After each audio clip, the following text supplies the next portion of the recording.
নমস্কাৰ বন্ধুসকল, মই অনামিকা।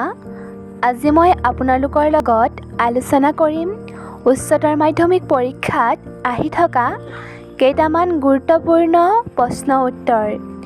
যদি আপোনালোকে মোৰ পৰা এনে ধৰণৰ ভিডিঅ' চাব বিচাৰে, তেতিয়া মোৰ চেনেল অনামিকা চেতিয়া এণ্টাৰটেইনমেণ্টক ছাবস্ক্ৰাইব কৰিবলৈ নাপাহৰিব।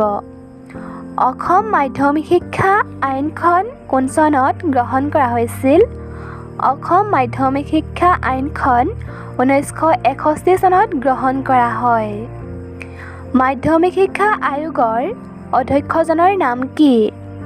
মাধ্যমিক শিক্ষা আয়োগৰ অধ্যক্ষজনৰ নাম ডক্টৰ লক্ষ্মণস্বামী মুডালিয়া।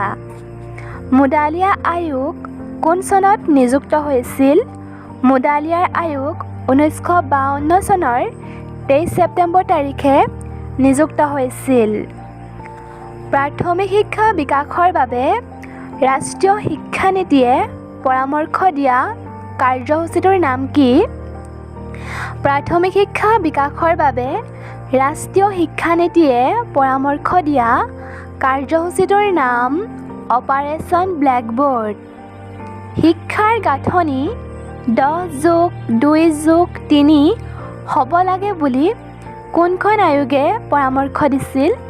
শিক্ষাৰ গাঁথনি 10+2+3 হ'ব লাগে বুলি কোঠাৰী আয়োগে নিযুক্ত দিছিল। অসমৰ প্ৰথমখন মাধ্যমিক বিদ্যালয়ৰ নাম কি?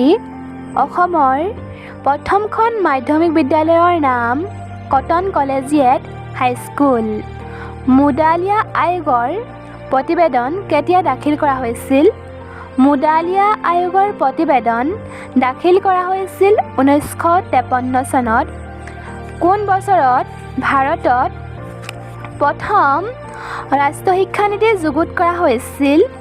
1984 চনত ভাৰতত প্ৰথম ৰাষ্ট্ৰীয় শিক্ষানীতি গ্ৰহণ কৰা হৈছিল। আগ্ৰহৰ বৈশিষ্ট্যবোৰ কি? আগ্ৰহ হৈছে ব্যক্তিৰ সুপ্ত আৰু অন্তৰ্নিহিত মানসিক অৱস্থা। আগ্ৰহে ব্যক্তিনিষ্ঠ আনুভূমিক অভিজ্ঞতাৰ পৰা সৃষ্টি হয়। মানসিক স্বাস্থ্য বৃদ্ধিৰ কাৰণ কি? মানসিক স্বাস্থ্য বৃদ্ধিৰ কাৰণ হ'ল মানসিক স্বাস্থ্য বৃদ্ধিয়ে মানসিক স্বাস্থ্য সংৰক্ষণ কৰাৰ ক্ষেত্ৰত সহায় কৰে আৰু পৰিৱেশৰ লগত সুন্দৰভাৱে সমাযোজন কৰিব পৰা ধৰণে ব্যক্তিত্ব বিকাশৰ বাবে চেষ্টা কৰে। ধন্যবাদ।